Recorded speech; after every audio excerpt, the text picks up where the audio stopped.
అందరికీ నమస్కారం. మొదటిసారి మా ఛానల్‌ని చూస్తున్న వారైతే సబ్స్క్రైబ్ చేసుకోండి. పక్కనే ఉన్న బెల్ ఐకాన్‌ను క్లిక్ చేయండి. కర్మ ఫలం ప్రకారం జన్మలు నిజమేనా? ఒక శరీరంతో చేసిన పాపపుణ్యాలు అదే శరీరంతో అనుభవించటం లేదు. మరో శరీరంతో అనుభవిస్తున్నారు. ఒకరు ఈ జన్మలో ఎన్ని పాపాలు చేసినా పూర్వజన్మ పుణ్యం వల్ల సుఖాలను అనుభవిస్తూ ఉంటారు. అతడు ఈ జన్మలో ఎన్ని పుణ్యాలు చేస్తున్నా పూర్వజన్మలో చేసిన పాప ఫలితం ఈ జన్మలో అనుభవిస్తూ ఉంటాడు. ఇదే పునర్జన్మలున్నాయన్న దాన్ని తెలుపుతుంది. జీవుడు తన జీవ పరిణామ దశలో అనేక జన్మలెత్తుతూ ఉంటాడు. మానవ జన్మలలో స్త్రీగాను పురుషునిగాను జన్మిస్తుంటాడు. ఇక జంతు జన్మల్లో పశుపక్షాది జన్మలు కూడా ఎత్తవచ్చును. కర్మ ఫలితాలను బట్టి చర్యకు ప్రతిచర్యగా ఈ జన్మలు ఏర్పడుతూ ఉంటాయి. ఆధునిక పరిభాషలో చెప్పాలంటే కిందటి జన్మ యాక్షన్కు రియాక్షనే ఈ జన్మ. స్త్రీ జన్మ ఎత్తితే వారికి సంబంధించిన ధర్మాలు, పురుషునిగా జన్మిస్తే ఆ ధర్మాలు ఆచరించాల్సి ఉంటుంది. ఈ రెండు వర్గాల వారికి శారీరక ధర్మాలు కూడా వేరుగా ఉంటాయి.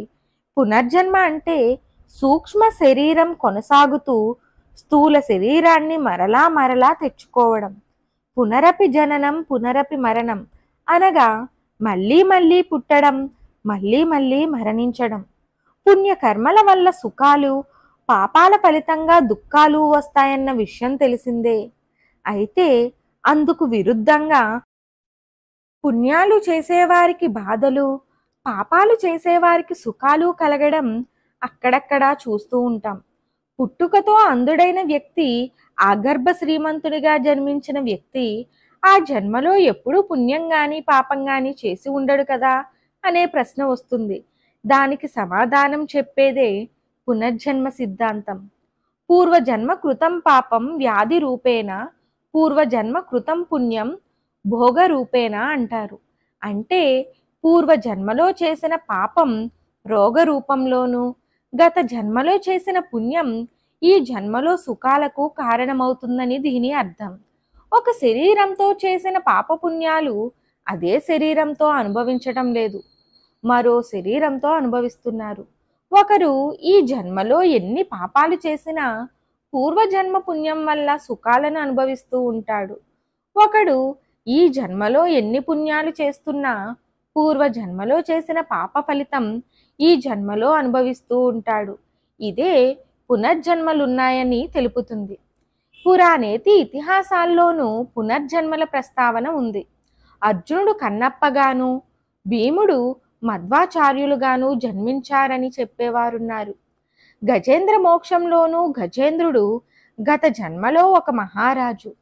3-4 సంవత్సరాల వయస్సు పిల్లలు పూర్వజన్మ విషయాలను వెల్లడించిన సందర్భాలు ఉన్నాయి. కర్మ సిద్ధాంతం, పునర్జన్మ సిద్ధాంతం తెలిసినవాడు రాబోయే జన్మలలో మరింత సుఖభోగాలుండేలాగున అనేక పుణ్యకార్యాలు చేయవచ్చును. మనం చేసే ప్రతి పనిలోనూ స్పందనలు వాయుమండలంలో నిక్షిప్తమవుతాయి. వాయుమండలంలో బాధామయ స్పందనలు, ఆనందమయ స్పందనలు జనిస్తాయి.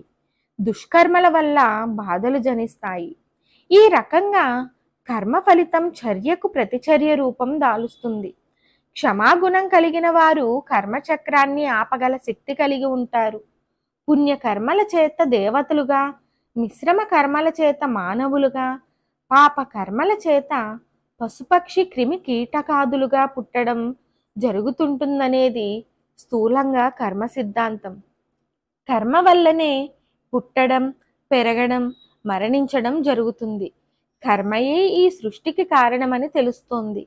పుణ్యకర్మలు చేసిన వారు దైవ గుణాలు, పాపకర్మలు చేసేవారు అశ్రీ గుణాలు కలిగి ఉంటారు. మానవుడు పూర్వ జన్మల్లో చేసిన కర్మలు వ్యర్థం కావు. దైవ గుణాలు సంసార బంధం నుంచి విడుదలకు హేతు అవుతాయి. అసురీ గుణాలు జనన మరణాలకు కారణమైన కర్మబంధాన్ని పటిష్టం చేస్తూ ఉంటాయి.